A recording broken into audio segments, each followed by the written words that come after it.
Je suis né dans une famille chrétienne, évangéliste, très pratiquante, très conservatrice. Chez moi, la foi faisait partie de la vie quotidienne. On priait, on allait à l'église, on parlait de Dieu. Mais je n'ai jamais été baptisé. Donc, en grandissant, moi, je ne suis pas devenu chrétien pratiquant. Ma vie a pris un autre chemin. J'ai vu d'autres réalités, j'ai pensé autrement. Et pourtant, avec le temps, avec l'âge, avec les épreuves de la vie, il y a des choses que tu ne peux pas ignorer. Il y a des vérités qui finissent toujours par te rattraper. Voici alors 4 raisons pour lesquelles je pourrais devenir chrétien. Et surtout, reste jusqu'à la fin, car la dernière raison risque de te surprendre. Raison numéro 1. La charité chrétienne est l'une des plus grosses forces du monde. Quand tu regardes le monde honnêtement, sans idéologie, juste avec les yeux du cœur, tu vois quelque chose de simple et de puissant. Dans presque tous les pays du monde, dans n'importe quel pays du monde où il y a des enfants abandonnés, tu trouves quelque part une église, une mission, une organisation chrétienne.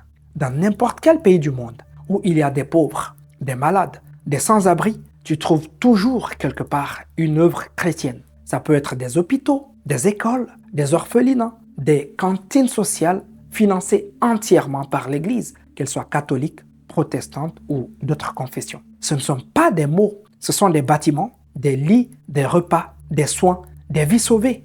Même des gens qui ne sont pas chrétiens vivent aujourd'hui grâce à ça, mangent grâce à ça, apprennent grâce à ça. On peut aimer ou ne pas aimer la religion, mais on ne peut pas nier une chose. La charité chrétienne est l'une des plus grandes forces silencieuses de ce monde. Elle ne fait pas de bruit, mais elle porte le monde sur ses épaules. Raison numéro 2, le pardon est une valeur centrale dans le christianisme. Le pardon n'est pas naturel pour l'être humain, parce que quand quelqu'un te blesse, ton cœur veut se venger. Quand quelqu'un te trahit, ton ego veut répondre. Mais le christianisme, lui, place le pardon au centre de tout. Pas comme une idée jolie, mais comme une libération intérieure.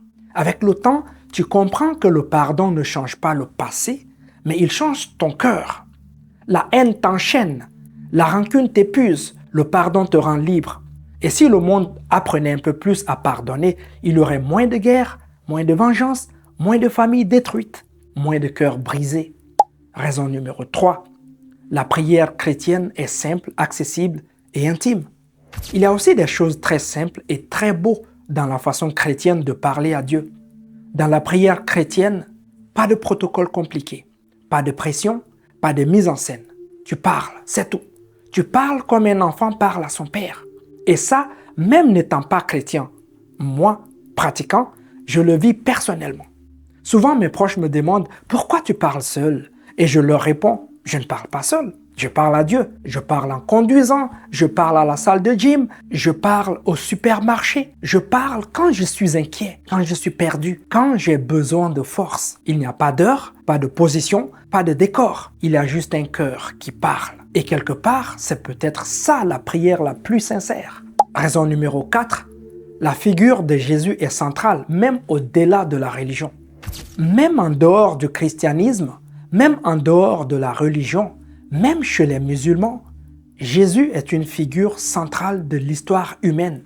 Il n'avait ni armée, ni richesse, ni palais, ni église.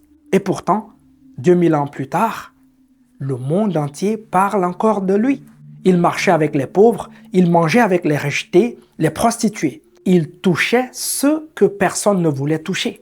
Il a incarné l'amour, l'humilité, la compassion, le sacrifice. Qu'on soit croyant ou pas, on ne peut pas nier que c'est l'une des plus grandes figures morales que l'humanité ait connues. Avec tout ça, quand je regarde mon parcours, mon histoire, ma vie, je comprends quelque chose de simple. Je comprends pourquoi au niveau humain, au niveau du cœur, au niveau de l'âme, je pourrais être chrétien. Pas à cause d'une étiquette, pas à cause d'une tradition, mais à cause de ce que ces valeurs produisent dans le monde et ce qu'elles produisent dans un être humain.